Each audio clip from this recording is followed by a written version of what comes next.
Bonjour chers amis, avec Sœur Nadine, nous nous proposons de réfléchir avec vous sur l'encyclique du pape François, Fratelli Tutti.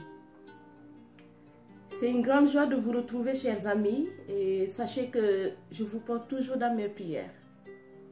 C'est une réflexion qui nous introduit tous à la lecture de ce bel ouvrage qui nous inspirera certainement en ces jours troubles que nous traversons. L'encyclique nous rappelle l'intégration entre pays, le primat de la règle sur la force, le développement et la coopération économique. Mais surtout, et c'est cela qui nous intéresse, c'est un instrument de dialogue. Un instrument de dialogue entre des cultures et entre des religions. Le dialogue détruit les barrières du cœur et de l'esprit. Il ouvre les espaces pour le pardon et il favorise la réconciliation.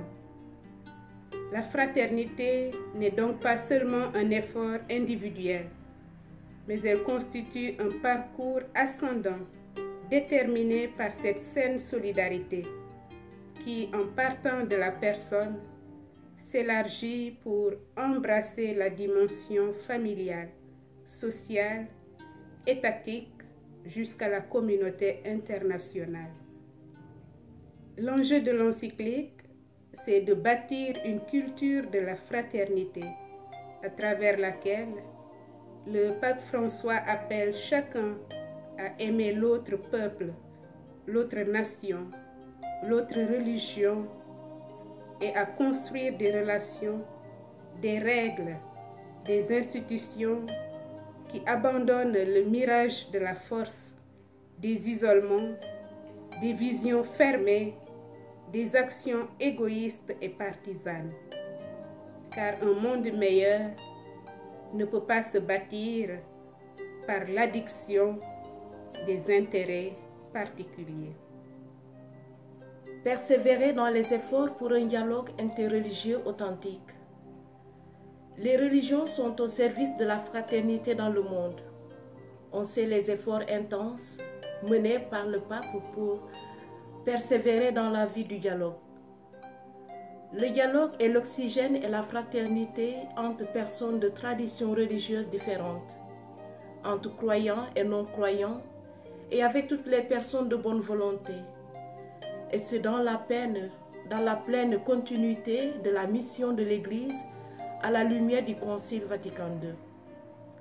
D'un regard clairvoyant et miséricordieux, Fratelli Tutti nous exhorte à fouler le terrain commun de la fraternité humaine. Ce terrain commun est une vérité ancienne, mais peut sembler nouvelle dans le monde qui nous entoure, souvent atrophié par l'égoïsme. Les croyants de différentes traditions religieuses peuvent vraiment apporter leur contribution propre à la fraternité universelle dans les sociétés où ils vivent. L'encyclique lance aussi le défi de la responsabilité sociale. C'est une encyclique qui médite sur le bon samaritain, qui reconnaît en l'amour et en l'attention à l'autre la loi prééminente. L'encyclique nous propose le modèle d'une amitié sociale créative. Le pape François nous invite à regarder le monde avec ce regard, de telle sorte que nous arrivons à percevoir la relation fondamentale et indispensable qui existe entre toute chose et toute personne, qu'elle soit proche ou éloignée de nous. Par la simplicité de son appel, Fratelli Tutti est un redoutable défi lancé à notre mode de vie écologique, politique, économique et social. Face aux tentations individualistes et populistes, l'encyclique affirme clairement le poids de la responsabilité des communautés religieuses. Les groupes religieux sont prisonniers de la culture du numérique et de la consommation qui nous nuisent. De manière inexcusable, les chefs religieux ont été longs à condamner les pratiques injustes, tant passées que présentes. Les religions ont, elles aussi, besoin du repentir et du renouveau. Mais le message que le pape François souhaite nous transmettre aujourd'hui est que nous devenions pleinement humains que par ce qui nous tire au-delà de nous-mêmes, ce qui rend possible l'amour divin, ouvert à tous, qui naît, lie, crée des ponts et se renouvelle sans cesse. Une invitation à une quête inlassable de la paix. Notre monde contemporain, là où une désorientation est vécue par tant de fils et de filles de la mondialisation, Fratelli Tutti trace un chemin simple et essentiel pour nous, les désorientés, la fraternité.